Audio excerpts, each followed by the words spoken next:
नमस्कार मित्रांनो, मी निलेश शिंदे तुमचं आपल्या मल्टिपल इन्फोज या यूट्यूब चॅनलवरती सहर्ष स्वागत आहे। तर मित्रांनो, आजच्या आपल्या व्हिडिओचा विषय असणार आहे UDID कार्डची ई-KYC आणि नोव्हेंबरचा हप्ता।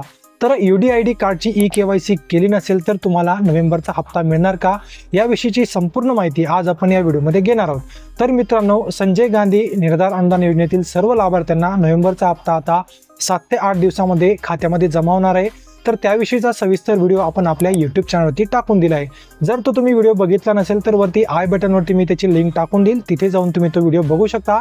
आता तो व्हिडिओ टाकल्यानंतर त्याच्यावरती भरपूर साऱ्या कमेंट येत आहेत। बरेच जण विचारत आहेत की जर आमच्या UDID कार्डची ई-KYC झाली नसेल तर आम्हाला नोव्हेंबरचा हप्ता मिळणार का, याविषयीचे भरपूर साऱ्या कमेंट, भरपूर सारे प्रश्न विचारले जात आहेत। तर त्याच प्रश्नांचे उत्तर मी आज या व्हिडिओमध्ये देणार आहे। त्याच्यामुळे मित्रांनो, व्हिडिओ शेवटपर्यंत नक्की बघा, कारण की खूप महत्त्वपूर्ण असा हा व्हिडिओ असणार आहे। आणि जर का तुम्ही आपल्या YouTube चॅनलवरती नवीन असाल तर कृपया चॅनलला सबस्क्राईब करा आणि सबस्क्राईब करून बेल नोटिफिकेशन प्रेस करा। तर चला तर मित्रांनो, व्हिडिओला आता सुरुवात करूयात।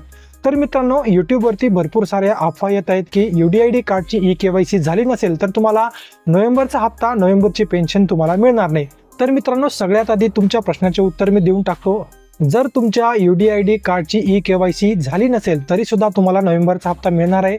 तुमचा हप्ता इथे थांबणार नाहीये। ज्या प्रकारे लाडकी बहिणीची ई-KYC झाली नाही तर लाडक्या बहिणीचा हप्ता थांबणार आहे, अशा प्रकारे UDID कार्डचं नाहीये। UDID कार्डची KYC तुम्ही कधीही करू शकता, त्यासाठी कोणतीही शेवटची तारीख नाहीये आणि UDID कार्डची ई-KYC करणं बंधनकारक सुद्धा नाहीये। तर मित्रांनो, UDID कार्डची KYC करणे का गरजेचे आहे, तर तुम्हाला दिव्यांग लाभार्थ्यांसाठी भविष्यामध्ये ज्या वेगवेगळ्या योजना येतील त्या योजनांचा लाभ जर का तुम्हाला घ्यायचा असेल तर तुम्हाला UDID कार्डची ई-KYC करणे गरजेचं आहे। जर तुम्ही UDID कार्डची ई-KYC केली नसेल तर लवकरात लवकर UDID कार्डची KYC करून घ्या।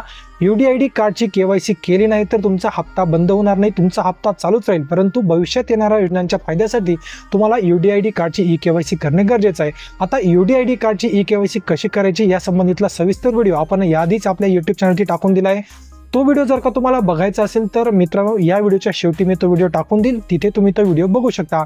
आणि जर तुम्हाला तुमच्या UDID कार्डची KYC स्वतः करता येत नसेल तर खाली माझा मी नंबर टाकून देतो, त्या नंबरवरती तुम्ही मला कॉल करा, मेसेज करा, मी तुमची UDID कार्डची KYC करून देईल। तर तुमच्या प्रश्नाचे उत्तर मिळाले असेल। जर तुमच्या UDID कार्डची KYC झाली नसेल तरी सुद्धा तुम्हाला नोव्हेंबरचा हप्ता मिळणार आहे, परंतु UDID कार्डची KYC तुम्ही लवकरात लवकर करून घ्या। तर खूप महत्त्वपूर्ण असा व्हिडिओ होता मित्रांनो। व्हिडिओ जर का तुम्हाला आवडला असेल तर व्हिडिओला एक लाईक नक्की करा आणि जास्तीत जास्त लाभार्थ्यांपर्यंत व्हिडिओला नक्की शेअर करा। तर पुन्हा भेटूयात पुढच्या व्हिडिओमध्ये, तोपर्यंत जय हिंद आणि जय महाराष्ट्र।